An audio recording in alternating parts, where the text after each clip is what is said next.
O podcast que você ouve agora é uma produção da Central 3.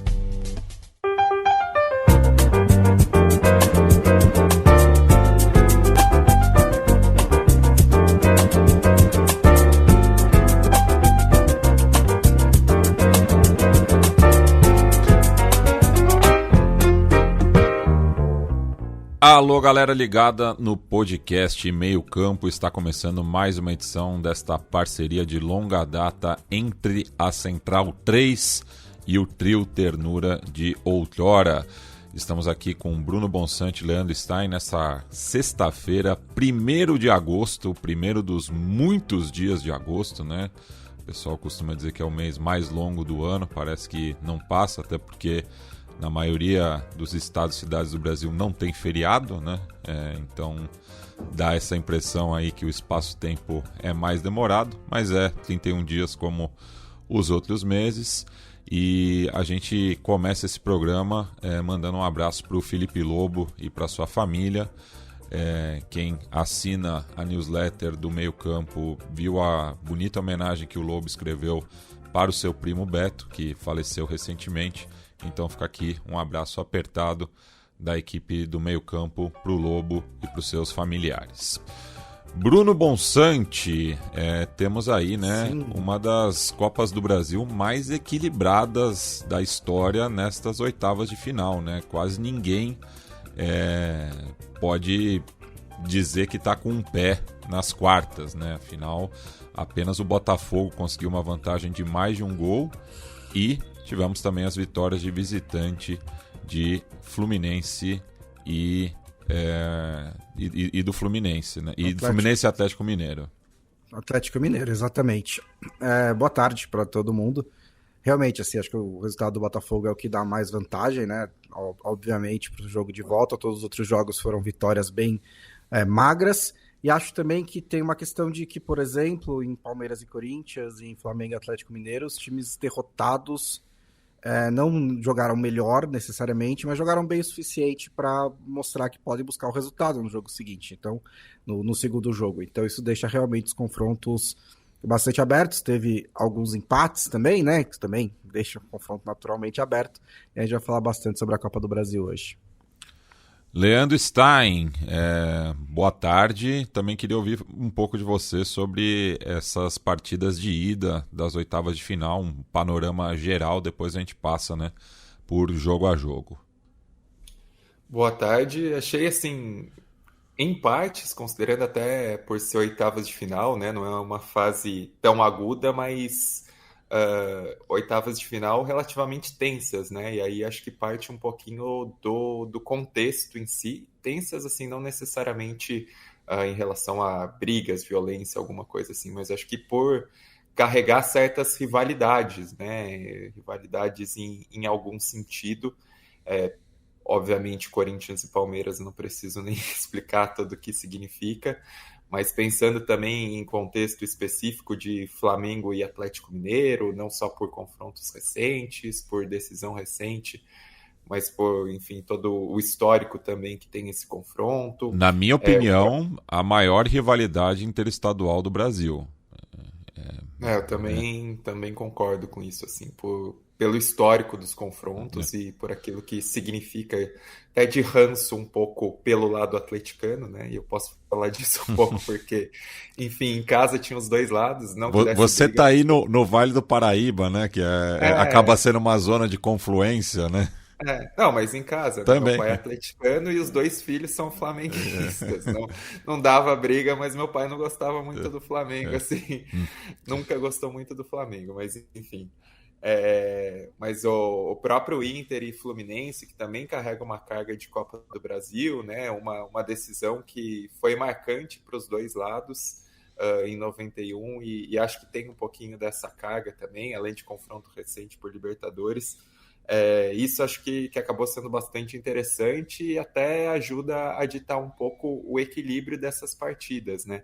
E aí acho que dois destaques paralelos também que é interessante até pensar no que aconteceu nesses jogos, nas vitórias que já se concluem, é que tem alguns times que acho que também estão mais compelidos a buscar esse título da Copa do Brasil, especialmente nessa temporada, né? O Botafogo construiu a vitória por 2-0 e o Botafogo é o único dos ditos 12 grandes que não tem o título da Copa do Brasil, né? Então existe, acho que, esse peso de buscar a conquista e pensando que também é uma temporada de mudança para o Botafogo depois de um ano tão histórico, né? De reconquista de brasileiro, de conquista inédita da Libertadores. Então acho que o Botafogo tem uma tendência até a valorizar um pouco mais a Copa do Brasil, e pensando em novas peças, enfim, mudança de comando, tudo isso, acho que o Botafogo vai ser uma história interessante para se acompanhar. Tem o caso dos dois alagoanos, né, CRB e CRCA também, que acaba se destacando dentro disso, e os dois empates ainda deixam o contexto aberto, né, para os jogos de volta, e aí acho que vale principalmente para o CRB, que segurou um 0-0 fora de casa contra o Cruzeiro. O Matheus Albino acabou fazendo defesas importantes, né? Então são histórias que podem se ampliar, e o CRB tem feito também tem tido boas campanhas recentes na Copa do Brasil. E fica aqui um parênteses, né? Porque é muito difícil, né, que a dupla de Maceió chegue, né, numa instância como essa, e a CBF marca os jogos com uma diferença de meia hora, né? Eu fico imaginando a loucura que foi a cobertura da imprensa local, né? Porque principalmente as rádios, né? Porque teve que dividir a transmissão, provavelmente, né? Não sei se lá é como no Ceará, que cada time tem uma rádio, mas deve ter sido uma jornada interessante, né? Seria o mínimo de bom senso, né? Até para colocar, enfim, um jogo em cada dia. Seria o mínimo, mas não dá para esperar muito o mínimo da CBF. E outro jogo, e outro time que eu acho que vale o destaque também é o Bahia, porque o Bahia acho que tinha um confronto mais acessível, né? Pensando assim em diferença de divisão e tudo isso. Ganhou do Retrô, ainda foi um joguinho um pouco apertado nessa vitória por 3-2. Mas o Bahia é um time que eu olho o histórico da Copa do Brasil, e o Bahia, assim, não entra na minha cabeça que o Bahia, com a história que tem, com a tradição que tem, até com o pioneirismo que tem, né, em Taça Brasil, o Bahia nunca foi nem semifinalista de Copa do Brasil. Isso para mim é inconcebível. Então o Bahia, com esse período de investimento, e ainda mais tendo acontecido o que aconteceu na temporada continental, né, que o Bahia tinha condições de passar na Libertadores e pegou um grupo difícil e não passou, e na Sul-Americana acabou sendo eliminado pelo América de Cali. Então acho que o Bahia vai ter assim talvez uma mobilização maior ao redor da Copa do Brasil também para tentar fazer jus. E acho que o Bahia tem time, né, para fazer uma campanha aí, pelo menos para quebrar essa barreira das semifinais, que é algo assim, não tem como entender, né? Um clube do tamanho do Bahia, até pensando no passado da Copa do Brasil, em que os times da Libertadores não disputavam, enfim, ter uma semifinal seria o mínimo, e o Bahia acho que está na melhor condição possível para ter essa ambição e até para, sei lá, brigar pelo título, enfim. Acho que tem uma questão financeira, enfim, uma questão que é complicada, mas times que estão em condições melhores, como o Flamengo e Palmeiras, já pegaram jogos de ida desfavoráveis, né? Até por conta dessa questão da rivalidade em si que os dois acabaram encarando. E curioso que o Bahia, assim, pegou o adversário mais acessível, né? Vamos dizer. Acho que não tem jogo fácil, mas se você pegar, né, a situação dos clubes nas 3 divisões do Campeonato Brasileiro, o Retrô tá brigando contra o rebaixamento na Série C, né? O clube que acabou de ser promovido, o que é natural, né? Tem ali, né, uma estrutura, enfim,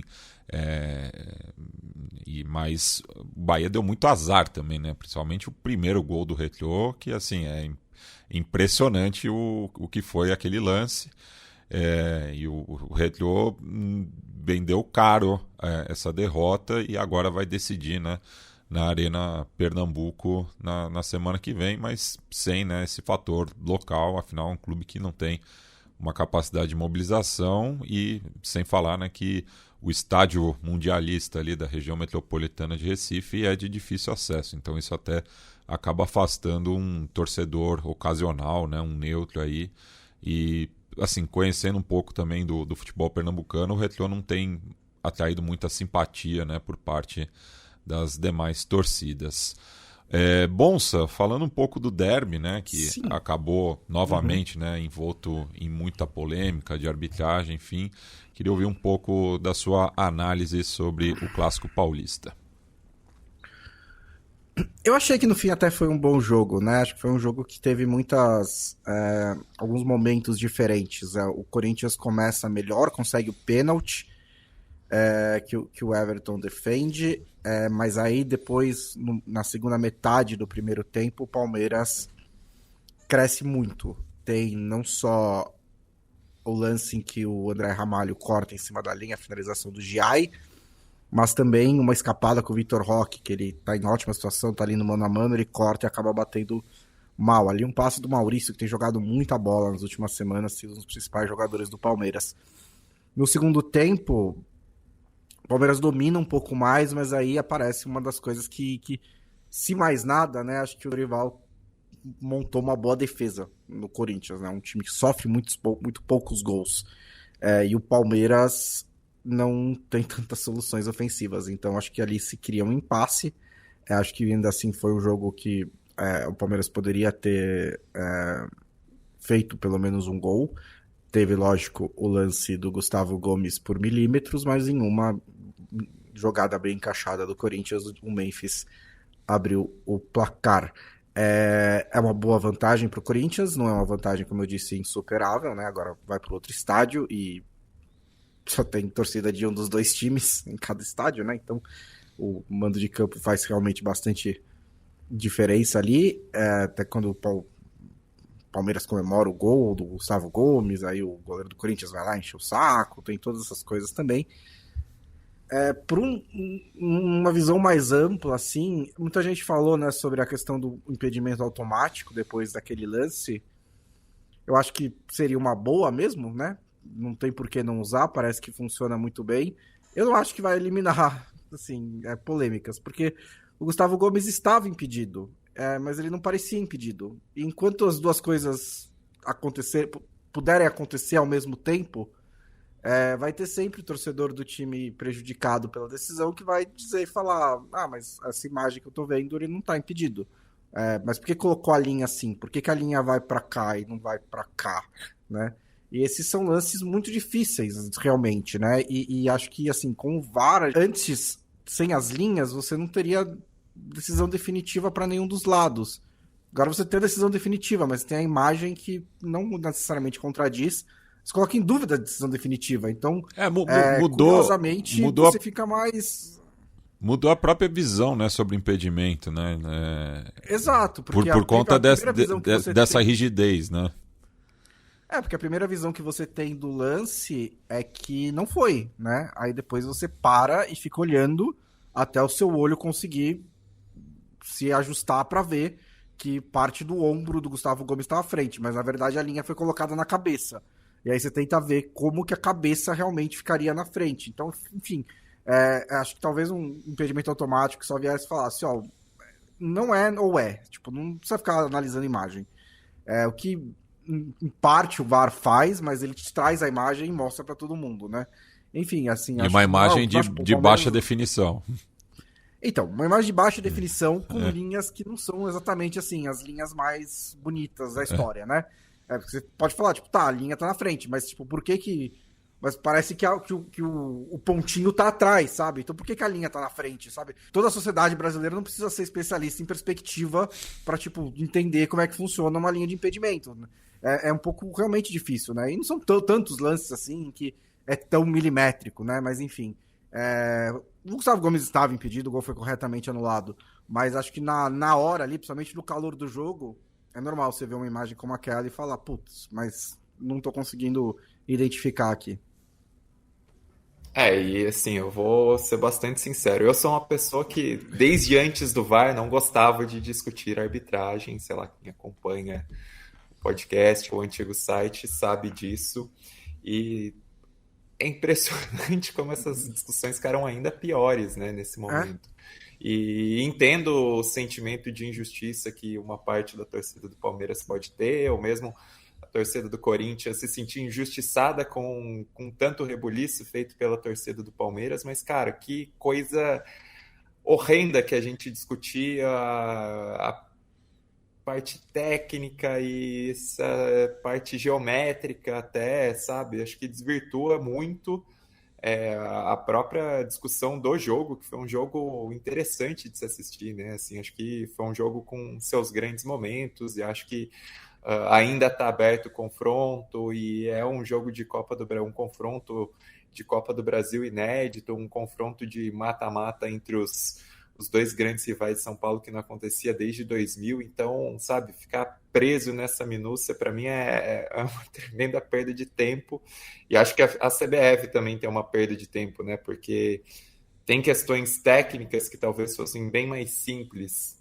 se a CBF fosse proativa para resolver, e a gente não vê resolvendo, né, enfim, a discussão do Edinaldo da saída já teve o próprio ponto em relação ao investimento na arbitragem, enfim, está claro que eles não queriam investir, pelo menos a gestão antiga, e vamos dar um mínimo de crédito para a nova gestão que já tem tantos problemas, mas que é necessário investir, e assim, dar murro em ponta de faca, né? Porque a arbitragem do Brasil é uma grande questão, o próprio comportamento dos jogadores, enfim, muitas consequências que tem em relação a isso, e o melhor que a CBF poderia fazer era investir para ter melhores condições para fazer essa arbitragem, né, para fazer essas avaliações, e aí a gente cai nessa discussão tosca, né, dessa imagem tosca, dessas linhas toscas, que até concordo com o Bonsa que foi, assim, foi impedimento, mas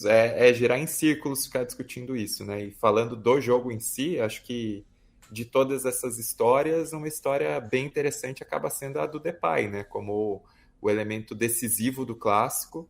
O Depay eu até discuto um pouco a maneira como ele é tratado no Corinthians, porque acho que ele não entregou tanto assim em campo, mas ele acaba sendo um cara muito emblemático, né? Até pela maneira como ele se porta e por alguns lances específicos, e acho que esse gol acaba reforçando um pouquinho essa aura, mesmo sem tendo uma justificativa tão ampla, assim, para às vezes como ele é tratado dentro do clube, né? Então, um gol, até achei um gol bonito, assim, né? Pelo senso de posicionamento dele, pela finalização, enfim.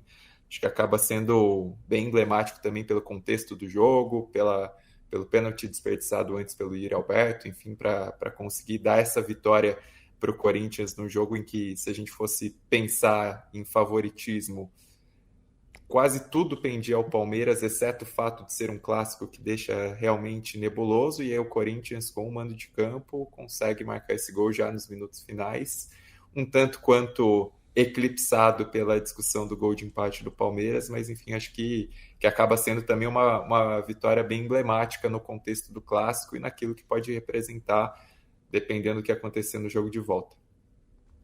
E no mesmo horário do derby, tivemos também Inter e Fluminense no Beira-Rio, e é impressionante, né, como o tricolor das Laranjeiras tem se tornado uma pedra no sapato do Colorado, e chama também atenção o fato de que o Renato Gaúcho tem mais vitórias do que derrotas como treinador no estádio do Sport Clube Internacional. Essa é uma ótima estatística, né, para um técnico do Grêmio, né, que é basicamente o que ele é, né? Ele é o técnico do Grêmio, de vez em quando ele é técnico dos outros times, né? Vai alternando. Ele vai alternando, mas ele é principalmente técnico do Grêmio. Assim, pro Fluminense foi uma vitória importante também, porque o Fluminense, depois do Mundial, né, não tinha ganhado um jogo ainda, né? Eram 4 derrotas consecutivas, e o Fluminense foi o melhor brasileiro no Mundial. Mas teve esse... A gente falou bastante, como é um time mais envelhecido, blá blá blá e tal. Perdeu a sua principal peça. Teve vários motivos para isso, mas ainda assim, uma vitória muito importante, né? 2 boas finalizações do Evanilson, né? As 2 bem bonitas, né? Do Everaldo. O Evanilson, do Everaldo, isso, do Everaldo. É o cara que no Mundial os caras ficaram, chuta, Everaldo, né? E ele chutou. E ele chutou muito bem essas Ele que estava 13 jogos sem marcar, sim, né? E inclusive eu estava num grupo com colorados e tricolores e foi levantado essa estatística também, que acabou sendo uma zica, né?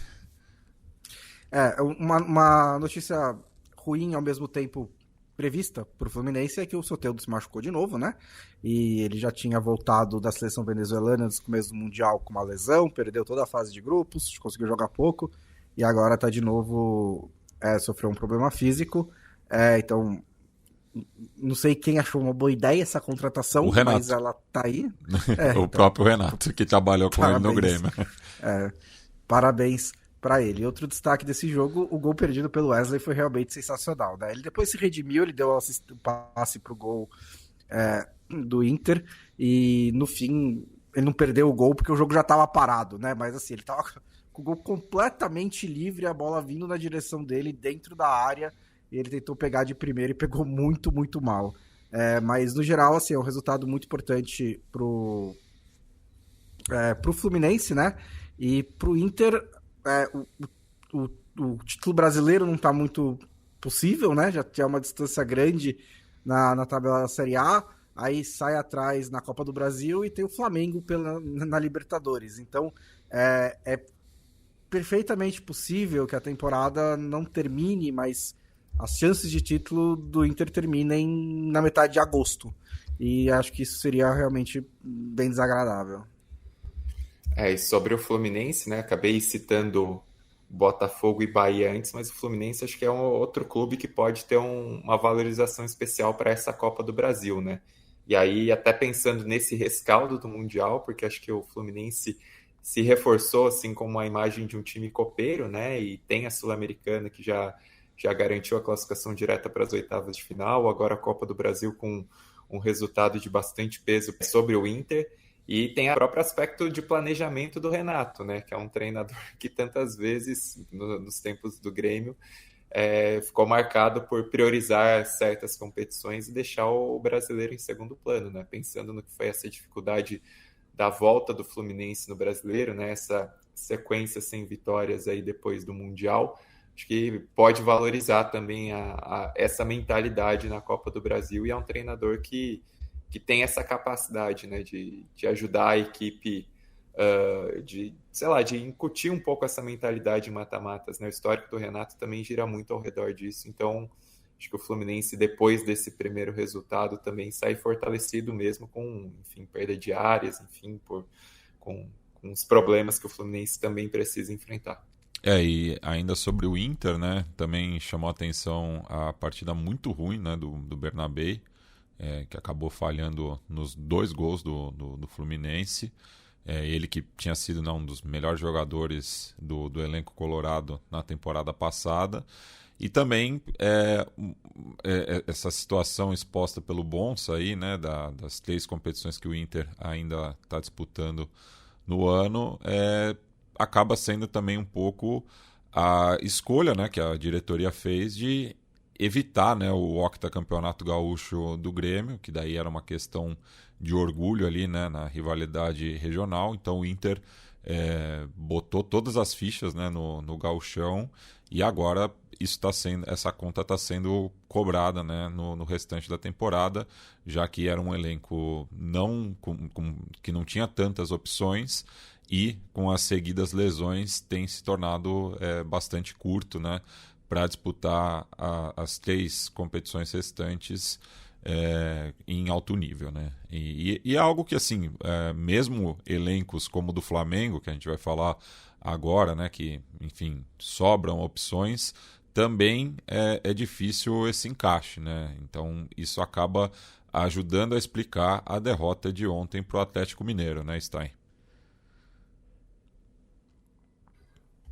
O Flamengo, assim, foi um jogo em que o Flamengo teve algumas questões até de pensar um novo Flamengo, né? Um novo elenco, tantas chegadas,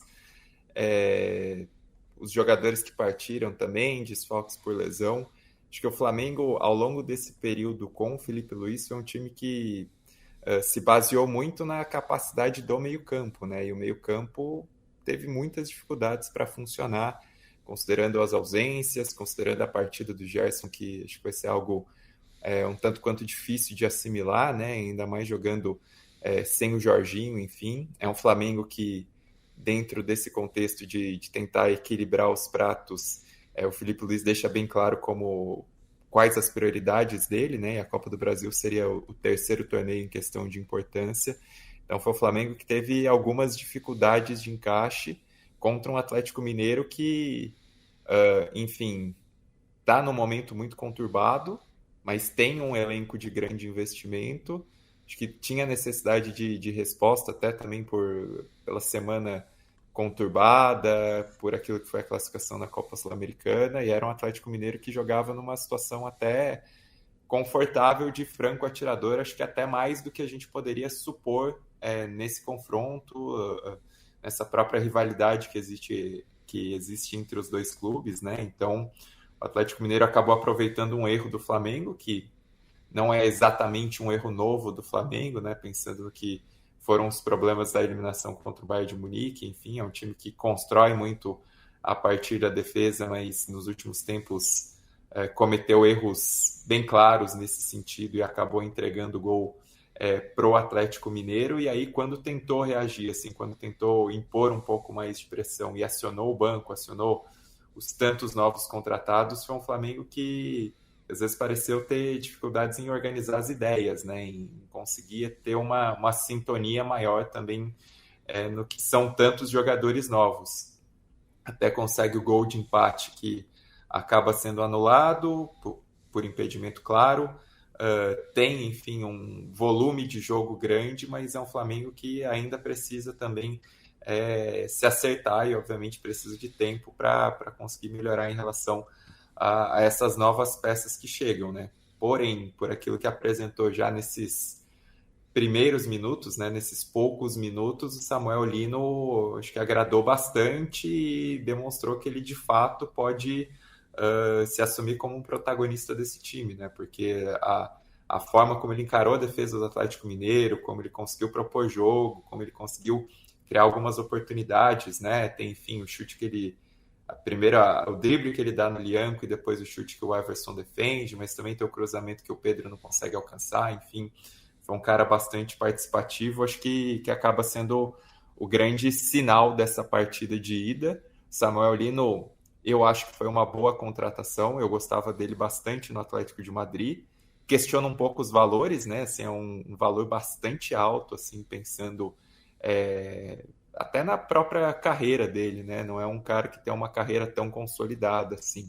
É um valor que acaba sendo bastante alto, mas, enfim, o Flamengo resolveu fazer esse investimento e, num primeiro momento, ele mostra que é um cara que pode fazer uma diferença, pode desequilibrar, assim, pode ser um cara importante para o time, e é um confronto que acho que fica aberto, né? Tanto por essa capacidade do Flamengo de melhorar e de, enfim, ter de volta jogadores importantes e conseguir oferecer mais no jogo da volta, quanto pelas dificuldades do Atlético Mineiro também, né? Foi um time que acho que nessa partida no Maracanã jogou de uma maneira correta, conseguiu fechar bem os espaços, até acho que o Atlético Mineiro poderia ter causado mais problemas para o Flamengo, né? Porque foram alguns lances ofensivos em que o Atlético conseguiu achar espaços na defesa do Flamengo, mas não concluiu as jogadas da melhor maneira, acaba aproveitando uma entregada de bola do Léo Pereira, mas acho que até em capacidade de chances concretas o Atlético Mineiro poderia fazer mais, mas é um time que também não está no seu melhor momento, né? Então acho que isso ainda mantém uma abertura, uma expectativa de que o Flamengo tenha condições de reagir, embora essa vitória por 1-0 no Maracanã tenha um peso tremendo para o Atlético para o jogo de volta em Belo Horizonte. É isso, e falando por último do jogo entre São Paulo e Atlético Paranaense, que tem uma estatística curiosa nesse confronto, né? Porque de todos os mata-matas que os dois clubes já participaram entre si, o São Paulo só ganhou a final da Libertadores, todos os demais ele perdeu pro Furacão. Quer trocar? Não, tô de boa. Mas se puder garantir a classificação semana que vem, tá limpo. Mas é curioso, né, essa estatística. E o São Paulo, que estava caminhando, né, para uma vitória confortável, para chegar em Curitiba com uma vantagem boa, né, de 2 gols, acabou pecando demais, né, para matar o jogo. Inclusive chegou perto, né, de fazer o terceiro gol. Mas daí, enfim, acho que faltou um pouco de concentração ali no final. O Atlético fez o gol que faz com que sonhe com uma classificação, né? Porque qualquer vitória simples leva a decisão para os pênaltis. Então, eu acho que todos os duelos estão em aberto, mas o São Paulo poderia ter ido para o Paraná com uma vantagem mais confortável, porque foi muito superior nos 90 minutos em relação ao Atlético, mas acabou pecando no final. Bem, sexta-feira é dia de KTO aqui no podcast Meio Campo, nossa parceira já há 4 anos, né, desde a Euro de 2020, mas que foi jogada em 2021 por conta da pandemia, e o Bonsa ou o Lobo trazem as cotações mais interessantes no site da nossa apoiadora. Campeonato Brasileiro, né, que é o que tem. Eu falei da defesa do Corinthians e quase todos os jogos com o Dorival Júnior do Corinthians tem menos de 2,5 gols. E a Fortaleza também não está no momento super amplo assim, de jogos. Então acho que o menos de 2,5 nessa aposta é uma cotação interessante, a 1,55. E aí, assim, tem as vitórias do Palmeiras e do Flamengo nessa rodada estão pagando muito bem por partidas fora de casa contra adversários em que eles são favoritos, né? O Flamengo tá pagando 1,91 contra o Ceará, e o Flamengo é o time que mais pontos conseguiu contra o Ceará como visitante na Série A do Brasileirão, entre todos que os visitaram mais de 3 vezes. Então é um estádio e um confronto que o Flamengo costuma se dar bem, para ir um pouquinho além do o Flamengo é líder e o Ceará não é, né? Mas também tem isso. E o Palmeiras é o melhor visitante do Campeonato Brasileiro, ganhou 6 jogos, perdeu 1, vai enfrentar o Vitória, que é um mandante só ok, e também tem uma estatística histórica, o Vitória só uma vez ganhou 2 vezes seguidas do Palmeiras, foi em 99 e 2000, e o Vitória ganhou o último jogo, então eu teria que fazer isso de novo depois de 25 anos para derrotar o Palmeiras, mas tá pagando 1,81 para o Palmeiras ganhar esse jogo. O Palmeiras que é um ótimo visitante, e como a gente falou aqui na primeira meia hora, perdeu do Corinthians, mas fez uma boa partida e vinha de 3 vitórias antes disso, né? Depois da Copa do Mundo de Clubes, empatou com o Mirassol, depois ganhou 3 vezes e até perdeu esse jogo do Corinthians. Então, acho que o momento também favorece o Palmeiras. Acho que essas são 3 boas cotações. Bem, é isso, sempre lembrando, né? Aposte com responsabilidade aqui, são dicas de entretenimento, a gente não está prometendo ganhos absurdos, investimentos, enfim. Jogue com apenas aquilo que você pode perder, e se você estiver sentindo, né, algum sinal de adição, procure ajuda profissional. Passando aqui por alguns comentários do pessoal que está acompanhando a live no canal de YouTube do Meio Campo. Pedro Santos, salve meio-campistas. Leonardo Braga, boa tarde, amigos do Meio Campo. Feliz por acompanhar ao vivo depois de um tempo. Abraço de Paraisópolis, em Minas Gerais. A nossa apoiadora Cecília Madeira, sempre presente. William de Moraes, dizendo que conseguiu pegar ao vivo aqui direto da firma, mas não vai correr risco também. Fica de olho aí, né? A gente não quer também que nenhum ouvinte, espectador, perca o emprego para acompanhar a gente ao vivo. Tem sempre o podcast depois. Fernando Noé, manda um boa tarde, pessoal. Lucas Rodrigues também, peguei ao vivo pela primeira vez. Caio Arthur, boa tarde, meio-campistas. Feliz de acompanhar ao vivo hoje. Zulu Nation mandou aqui um buenas tardes. Manuel Vitor, o salve. Giovanni Lima Montenegro, nosso apoiador também. Boa tarde, companheiros. Começando contagem regressiva para o começo da volta do futebol europeu. Um abraço a todos. O Getro também sempre presente, mandou um boa tarde. Délios Fernandes, outro apoiador. Salve, amigos meio-campistas. Enfim, bastante gente acompanhando o Meio Campo ao vivo, e sempre lembrando que tem a opção do podcast aí em todos os agregadores disponíveis para todo o sempre ou até a internet existir. Na segunda metade do programa agora vamos falar um pouco, né, das movimentações do mercado europeu e também, né, da resolução do caso Lucas Paquetá. Foi resolvido. E assim, ficou ruim para todo mundo, né? É um caso, ficou muito estranho esse caso, porque tudo que a gente sabia sobre o caso levava a acreditar que o Paquetá era culpado. E o que é também engraçado, ou sugestivo, é que a Federação Inglesa não disse que ele não é culpado. Ele disse que as acusações não foram provadas, o que eu achei, assim, uma redação muito estranha. E aí, assim, eu tô criticando a Federação Inglesa aqui. Tipo, ou a pessoa é culpada ou ela não é, né? Não fica nisso de tipo, não foram provadas. Tipo, não existe isso. Porque a questão, nesse caso do Paquetá, é a seguinte: ou ele manipulou o mercado, manipulou o resultado, levando cartão amarelo de propósito, ou não. E se ele não fez isso, ele não deveria sofrer prejuízos na carreira. E ele sofreu, né? Porque um processo demorou 2 anos. E se ele fez, ele precisa ser punido exemplarmente. E eu acho que a gente meio que ficou no meio do caminho, né?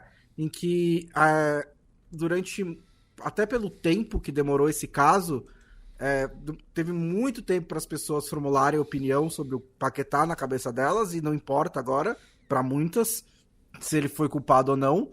Então ele vai ter sempre uma imagem ruim, ou pelo menos uma imagem arranhada. Ele perdeu uma transferência para o Manchester City que poderia dar um salto na carreira dele. O West Ham perdeu uma venda de 80 milhões de libras que ia fazer para o Manchester City. Então, houve punição, só que não houve crime. Ou, pelo menos, o crime não foi provado. E, ao mesmo tempo, o que a gente sabe do caso aponta para, tipo, putz, isso foi estranho. Então, foi um caso completamente bizarro nesse sentido. E aí o que eu acho que, assim, o processo de investigação, nesses casos, ele precisa ser rigoroso, ele precisa ser muito meticuloso, ele precisa ser justo. Só que para ser justo, ele precisa ser mais rápido. Porque não dá para 2 anos da carreira do cara ficar pendente, ficar sob risco, para no fim a federação virar e falar, não tinha nada, fazer o quê? E aí todo mundo segue a vida, né? O Paquetá, acho que agora tá com 27 anos, se eu não me engano. 27 anos. Ele tinha 25 quando esse caso começou. É um outro momento da carreira dele. E todos esses 2 anos ele ficou meio que no limbo, porque ele não sabia se ele ia continuar jogando normalmente ou se ele ia ser excluído do esporte, né? Eram essas as 2 possibilidades. Assim, então, ele talvez até receba algum tipo de punição, porque ele foi condenado em violações muito menores de gravidade, né? Por não contribuir com as investigações. Mas a imprensa inglesa acredita que vai ser mais uma multa do que uma suspensão. Mas esse tipo de processo precisa ser mais rápido. E não só, também não só do Paquetá, né? Todas das violações financeiras lá do Manchester City parece que não existem mais, né? Ninguém nunca sabe quando essa coisa vai ser. Mas principalmente quando envolve tanto assim a carreira de um jogador, isso precisa ser mais rápido. Porque assim, eu posso achar que estranho que tenham apostado justamente no jogo em que ele levou o cartão amarelo, você pode, outra pessoa pode achar que não e tudo mais, mas o veredito oficial, depois de uma investigação formal, é de que não há provas suficientes para afirmar que o Paquetá manipulou o mercado de apostas. Então ele não deveria ter sido punido por isso. E ele acabou sendo. E isso, para mim, parece muito injusto. De fato, né? E daí leva até um exercício, né, de imaginação, né? Se ele tivesse assinado com o Manchester City há 2 anos, né? Como ele estaria agora, né, nesse momento da carreira, já Sim. que ele está próximo, né, de atingir o auge físico, né? De 27 para 28 anos. E 25 jogadores de 25 anos têm um mercado diferente de um jogador de 27, né? Talvez a diferença é só 2 anos, mas meio que faz diferença também na percepção, né? 27 você já tá ali naquela fase de tipo, não sei se vai ter valor de revenda, daqui a pouco já tá nos 30, 25 ainda. Então foi também em um momento da carreira dele muito crítico.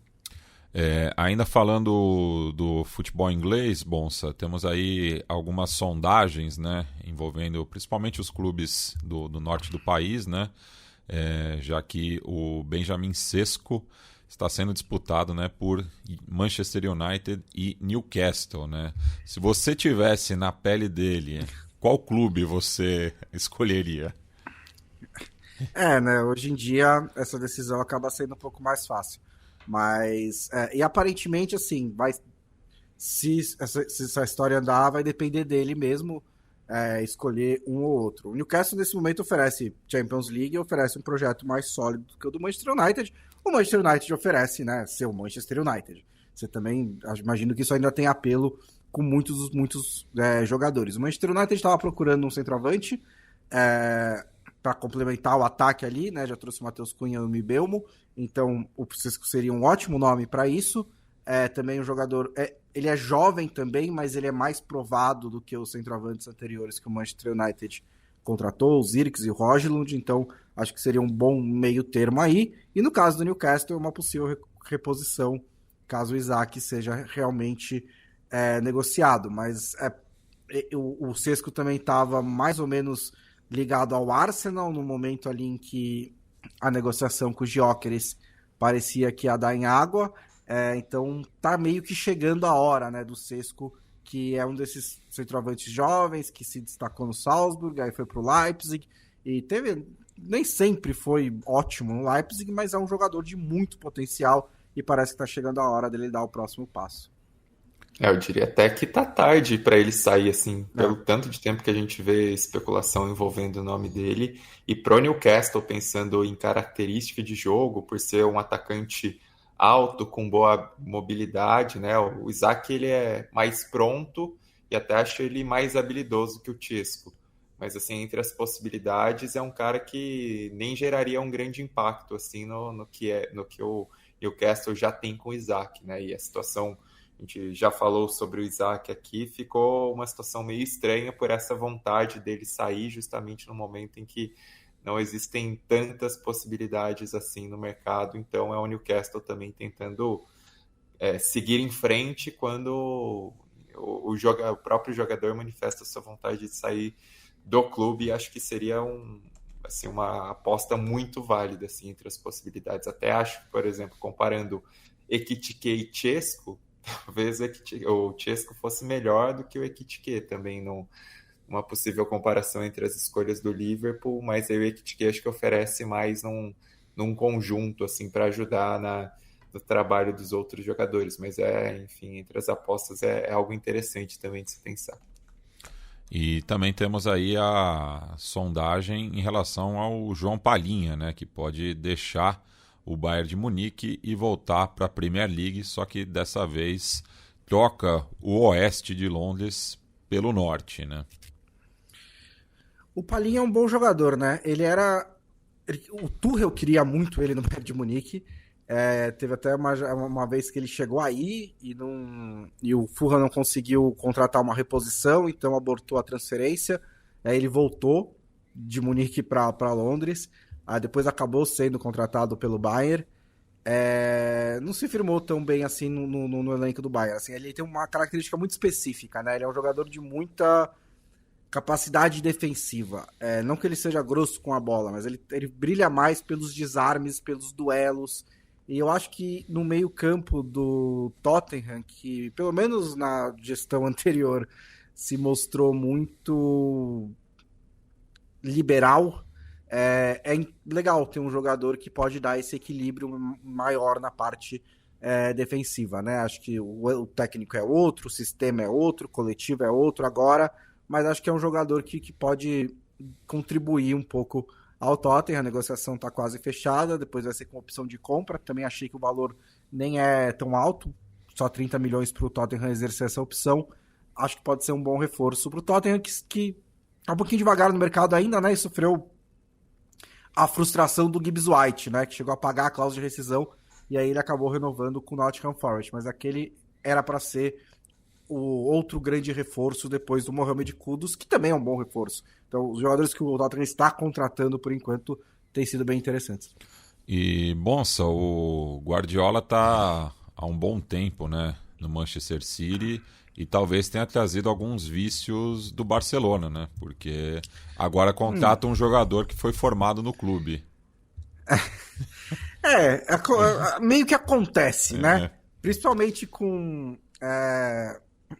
É que assim, tem algumas coisas também, né? O Barcelona e Acontece mais com o Real Madrid do que com o Barcelona, né? De contratar jogadores formados. Uma coisa que o Manchester City e o Chelsea fazem muito, principalmente esses dois, é contratar jovens e sair emprestando, né? E assim, isso não tem tanto a ver, o Trafford é formado, mas isso também ocupa espaço ali, né?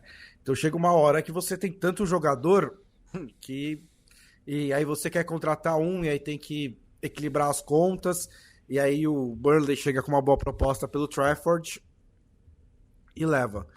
Mas ele é um bom goleiro, e o Manchester City pagou assim, quase 30 milhões de libras por ele, né? E isso é caro para se contratar um goleiro reserva.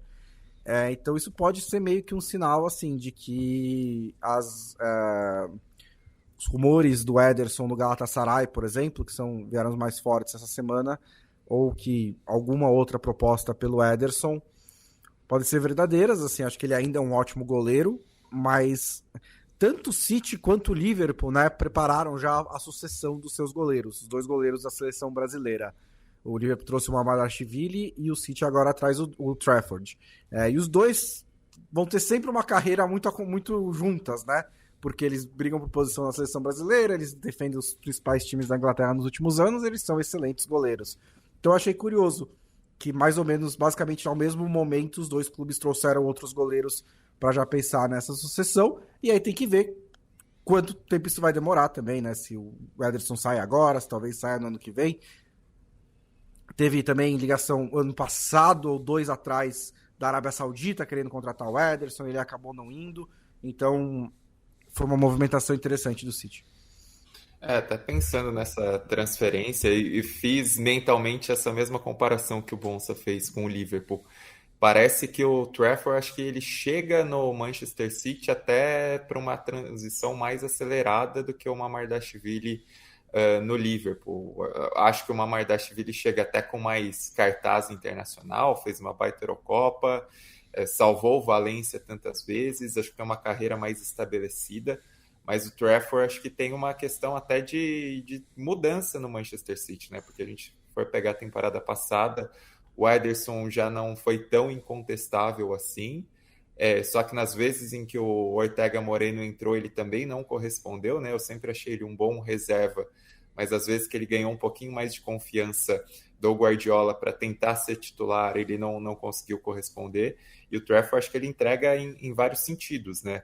Porque também é um goleiro que sabe jogar com os pés, então tem essa capacidade, esse diferencial. Ele vem de uma temporada muito boa com o Burnley, né? Assim, ele cai com o Burnley na Premier League em 2023-24, mas sobe agora na Championship, e os números dele, mesmo para a segunda divisão, são absurdos, né? Um goleiro que sofre 16 gols em 45 partidas em qualquer campeonato é um negócio fora de série. Passou 29 jogos sem sofrer gols desses 45, né? Então, um negócio surreal, assim, os números dele. E ele caiu de 62 para 16, né? Porque na Premier League, tipo, ele levou 60 e aí, tipo, caiu por um quarto. E assim, se ele tomou 16 gols e fez 45 jogos, 29 sem sofrer gols, quer dizer que ele não tomou mais de um gol em nenhum jogo, né? Um negócio surreal também. Então, acho que pesa muito esse histórico recente, essa qualidade, até um goleiro visto como o futuro da seleção inglesa, né? Um futuro titular, ele vem sendo convocado, foi reserva nas últimas datas FIFA, ele foi importante, né, em conquista de europeu sub-21, tem só 22 anos, embora o Manchester City tenha perdido um dinheiro, né, ele vendeu por mais ou menos 15 milhões de libras e recomprou por quase 30, pagou quase o dobro, mas acho que dentro desse contexto, dessa transição e por aquilo que ele oferece, ele acaba sendo uma escolha interessante do Manchester City, apesar do contexto bizarro. E aí o Manchester City também, só para mencionar algo rápido, né? O Begiristain acabou saindo como diretor de futebol oficialmente nessa semana, e é uma mudança bem importante, né? Porque é um cara que estava lá desde 2012, ele chega em outubro de 2012, então já depois do título do milagre do Agüero, mas é um cara fundamental assim, para a revolução que acontece dentro do Manchester City. Era um cara que tinha feito um trabalho enorme como diretor do Barcelona, né? Porque ele pega já ali com o Rijkaard e segue até o Guardiola. Ele é diretor esportivo do Barcelona de 2003 até 2010 e do Manchester City de 2012 até 2025. Já se sabia desde a temporada passada que ele ia sair, o próprio Guardiola tinha falado que ia uma parte importante dele no clube, né? E o Begiristain acaba sendo importante também para convencer o Guardiola a vir para o Manchester City. Os dois jogaram juntos, além de terem trabalhado juntos na direção do Barcelona. E assim, nessa temporada de mudanças do Manchester City, de um elenco que passa por renovação, de um Kevin De Bruyne que deixa o clube, da própria situação do Guardiola, né, que em alguns momentos ficou ali sem saber se ia ter continuidade ou não. Essa é uma peça essencial assim, para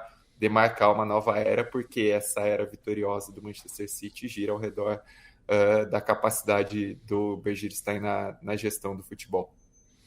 E Stein, o Mourinho ganhou 2 reforços, né? Um que já estava no clube, né? Acabou agora sendo contratado em definitivo, e um compatriota aí, né? Que teve bastante rodagem na seleção portuguesa. A permanência do Skriniar assim, no Fenerbahçe, acho que aponta também um pouco que foi o declínio muito rápido da carreira do Skriniar, né? Não em demérito ao Fenerbahçe, mas assim, pensar que ele era um cara essencial na Inter e vai para o PSG e não consegue ter o mesmo impacto e acaba escanteado a ponto de ir para o Fenerbahçe, acho que marca assim, também esse momento de mudança. E o Semedo, que é um lateral, acho que ele teve até mais chances do que ele deveria por qualidade de futebol, mas enfim, vai para o Fenerbahçe e é um cara rodado, tarimbado, medalhão, que reforça um pouco essa aura do campeonato turco, né? Os 3 grandes, eles estão com reforços de muito peso, o próprio Osimhen no Galatasaray é o exemplo, né? As cifras absurdas, tanto da contratação em definitivo por 75 milhões, quanto pelos valores do salário, né, que explica muito. Enfim, até deve ser um tema de um próximo texto da newsletter, acho que não hoje, mas nas próximas edições, em relação a esses gastos dos clubes na Turquia, né, e até pegando contexto político, e a gente sabe como as coisas lá andam juntas, embora os clubes e as torcidas, sobretudo, né, elas sejam históricas opositoras ali do governo do Erdogan.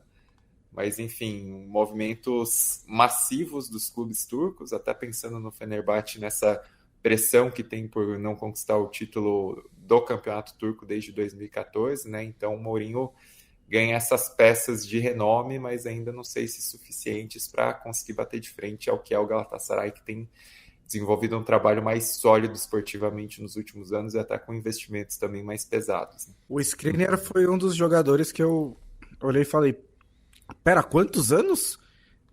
Ele tem só 30, eu achei que ele tinha mais. Uma cara parece... de 40.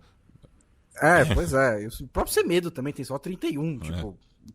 E um outro dessa lista, que só para adiantar um pouco, é o Lemar também, né? Que só tem 29. Como assim ele só tem 29? Parece que ele parou de jogar faz 2 anos já. Porque ele perdeu muito espaço, né, no Atlético de Madrid. E a gente falou bastante sobre o erro do João Félix, né? Antes do erro do João Félix teve o erro do Lemar, né? Que foi um erro também similar, até porque os 70 e poucos milhões que o Atlético de Madrid pagou na época pelo Lemar, naquela época era muito, muito dinheiro, né? Era mais ou menos equivalente ao que seria 100 e pouco hoje em dia. E o Lemar simplesmente nunca conseguiu se firmar. Um ou outro período que foi um pouquinho melhor, mas para o jogador que ele parecia ser no Mônaco, né? Foi daquele Mônaco que espalhou o jogador pela Europa depois de chegar na semifinal da Champions League. O Lemar foi um dos que, talvez o que mais decepcionou, porque ele realmente nunca conseguiu se firmar lá, e ele é um daqueles jogadores que foi contratado para ser fonte de talento no time do Simeone, né? O Simeone às vezes parece que trabalha com 2 departamentos, né? Um vai correr, o outro vai criar. E aí a gente vê se a gente consegue juntar os 2. E ele era difícil. Do departamento de criação. Difícil, já lembro o Mirandinha, falou que não conseguia correr e pensar ao mesmo tempo. Exato. Então ele era para ser do departamento de criação, mas o departamento de criação precisa ter algumas coisas do outro também, né? Senão ele não consegue jogar no time na mesma intensidade, na mesma rotação, e o Lemar não conseguiu, teve problemas com lesão, e sai pela primeira vez em 7 anos também.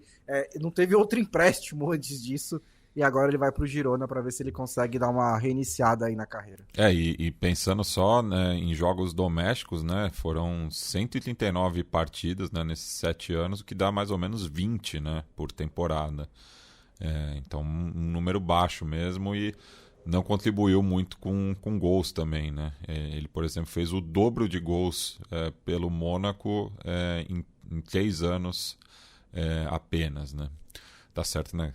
Ligue 1 e La Liga tem níveis diferentes, mas mostra que era um jogador mais decisivo antes de chegar no sul de Madrid. E Stein, também tivemos aí um movimento curioso, né, por parte do ítalo brasileiro, o Gabriel Stefeza, mais conhecido como Espeto aqui no Brasil, ele que fez base no Corinthians, que depois de passar, né, por vários clubes do Cálcio, agora cruza ali o Adriático e vai para a Grécia.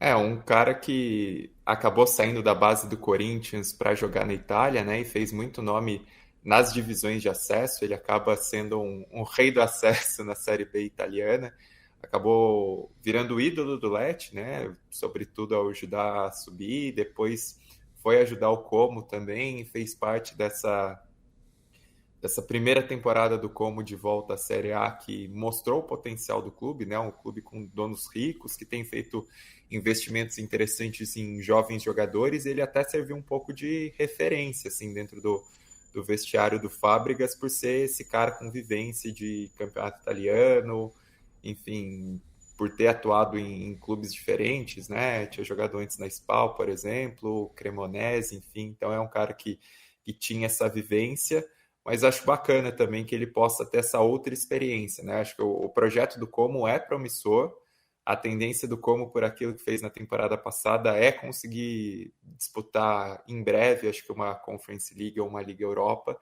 mas aí você recebe uma proposta do Olympiacos para atuar num clube que é dominante no campeonato nacional, que disputa Champions, né? Costuma disputar Champions ou pelo menos Liga Europa, que foi campeão recente da Conference. Então acho que é uma perspectiva bacana para um cara desses, enfim, ser idolatrado também por uma torcida grande, né? Algo que na Itália, num contexto mais limitado, mas é um cara que tem bola para ser protagonista, e por aquilo que ele ofereceu mesmo, sem ter esse respaldo, né? De ser uma promessa que saiu toda badalada do Brasil. E aí, só para pegar também, para fechar, para citar outros negócios que aconteceram agora, enquanto a gente estava ali preparando a pauta e gravando o programa, o Olympique de Marseille anunciou a contratação do Igor Paixão, que era um negócio que já vinha sendo anunciado, né, por 30 milhões de euros, e acho que é um acerto excepcional do Olympique de Marseille, porque o Igor Paixão vinha de temporadas muito boas pelo Feyenoord, né, vinha jogando muita bola, até acho que é um upgrade se a gente, sei lá, comparar com o Luiz Henrique, né, que foi vendido para a Inter por um valor menor. Eu acho que o Igor Paixão é até mais jogador que o Luiz Henrique. Acho que ele tem chance, de fato, de ser uma das figuras do Olympique de Marseille. O Olympique de Marseille que também conseguiu trazer de volta o Aubameyang, né? O Aubameyang, para mim, é uma das carreiras mais curiosas dos últimos tempos, desde que ele saiu do Arsenal, porque ele arrebenta no Barcelona em pouco tempo, só que ele não fica, vai para o Chelsea, não dá certo, vai para o Olympique de Marseille e joga muito bem, aí estava na Arábia Saudita e estava num clube mais modesto, mas também tem bons números, mas agora volta para um centro maior, para mais vitrine, para mais visibilidade. Acho que é um cara que pode ajudar bastante nesse momento do Olympique de Marseille, até pela experiência, inclusive porque o Gabão está disputando vaga na Copa do Mundo, né? Então acho que esse retorno dele para um centro maior, mais competitivo, também pode ser algo benéfico para o Gabão. E outra contratação que aconteceu também agora foi do Oscar Glock, né, que é um jogador israelense que acaba sendo bastante badalado por conta das divisões de base. Enfim, estava no Salzburg, é um cara talentoso, muito bem cotado, e acerta com o Ajax, né? O Ajax, nos últimos anos, teve problemas para conseguir se acertar nessas temporadas mais recentes, apostou até em jogadores mais experientes que não deram certo. Então acho que pode ser um nome também para reavivar um pouco essa vocação do Ajax em apresentar talentos. Pagou quase 15 milhões de euros pelo jogador de Salzburg. É um negócio que também pode chamar atenção, porque é um cara talentoso, né? Um cara habilidoso, sabe armar o jogo, então é um bom negócio para o clube holandês. E por fim, Bonsa, tem essa conexão Chelsea-Estrasburgo, né? No qual 5 jogadores deixaram o clube londrino em direção à França, com destaque para o Kendley Páez, né, que é uma das principais promessas do futebol equatoriano. É uma conexão que tem sido bastante usada, né? Os dois clubes são do mesmo dono, né? São do consórcio lá do Todd Boehly. 5 jogadores numa mesma janela e ainda está na metade da janela. É um pouquinho demais, na minha opinião. Mas, por exemplo, foi o clube onde o Andrei Santos se desenvolveu na última temporada. Então, é um clube que oferece uma boa plataforma para isso, né? Uma liga grande da Europa. Além do Kendley Páez, alguns jogadores que eu reconheço aqui é o Mamadou Sarr também, né? Que é um pouquinho mais experiente. Esse Matiz Amogu é um meio atacante. Então, tem ali essa abertura. O Páez, ele é um jogador muito jovem. Ele foi contratado pelo Chelsea já há bastante tempo. Ele chega agora porque estava esperando ele completar 18 anos. Ele, desses, é o que parece ter mais potencial. Tem que ver quais outros podem vir ainda, né, daqui na última semana, no último mês da temporada. Tem muita gente que fala meio que brincando sobre o Estevão. Eu acho que o Estevão superou o nível do Estrasburgo já, mas vai saber também se ele vai ter espaço no Chelsea. E aí a questão não é se ele é bom demais ou não para o Estrasburgo, é que entre emprestar para outro clube ou emprestar para o seu próprio clube, você empresta para o seu próprio clube. E acho que isso é um problema, porque você cria uma distorção, né? Assim, o Estrasburgo está a 5 jogadores, 6 jogadores, de poder fazer um 11 titular inteiro só com jogadores contratados pelo Chelsea. E aí, como é que fica os outros clubes que estão mais ou menos no mesmo patamar do Estrasburgo na Ligue 1, que não tem essa mesma vantagem? Cada 3 ou 4 programas eu tenho que vir aqui e cobrar. A gente tem que regulamentar multipropriedade de clube, porque tá virando uma festa, assim, por enquanto. Essas coisas estão sendo utilizadas de um jeito muito, muito livre. Bem, e para fechar essa edição, Stein, deixo para você aí alguns destaques das fases preliminares das 3 competições de clubes chanceladas pela UEFA. Bom, semana já foi intensa, né? A quantidade de jogos, especialmente na Conference, assim, é um pacotão de classificados. Na Champions não foram tantas surpresas assim. A maior surpresa foi o Kendija, né? O time da Macedônia do Norte, que conseguiu eliminar com 2 vitórias o FCSB, que a gente lembra é o Steaua Bucareste, que acabou renomeado por questões legais. E aí, os times que se classificaram nesta fase da Champions, eles já seguraram pelo menos vaga na fase de grupos da Conference, né? No remanejamento, enfim. Então, se eles forem eliminados nas fases seguintes, eles ainda caem na fase de liga da Conference. E aí isso é importante também para a Macedônia do Norte, porque desde 2018 não tinha um clube do país nas fases principais dos torneios da UEFA, e foi a única vez que teve, que foi o Vardar, que disputou a Liga Europa na ocasião em 2017 e 2018.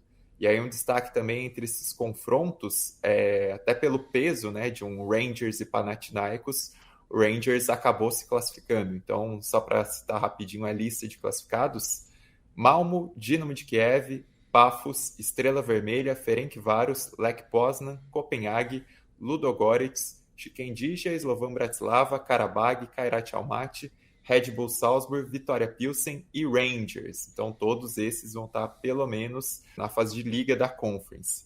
Na Liga Europa, 8 times passaram, e aí o destaque foi o Shakhtar Donetsk, né? Porque o Shakhtar Donetsk teve o confronto mais difícil contra o Besiktas e ganhou os 2 jogos, inclusive a volta ganhou por 2-0. A partida foi na Polônia, né? O Shakhtar está sem o mando de campo por conta da guerra na Ucrânia, e os brasileiros acabaram sendo o destaque desse confronto, né? O Kevin marcou mais um gol, já tinha feito 2 gols na partida de ida, Cauã Elias marcou outro gol, então uma nova fornada brasileira no Shakhtar. E aí destaque também para o Júnior Brumado, né, que acabou anotando um golaço de voleio aos 14 do segundo tempo da prorrogação, na classificação do Midtjylland por 2-1 sobre o Hibernian na Escócia.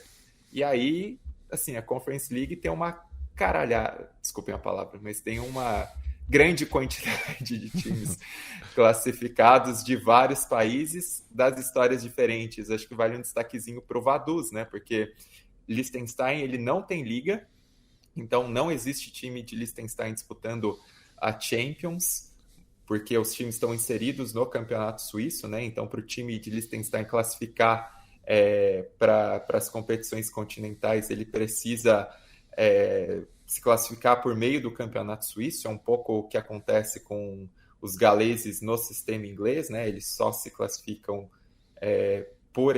pelo sistema inglês, não necessariamente pelo campeonato galês.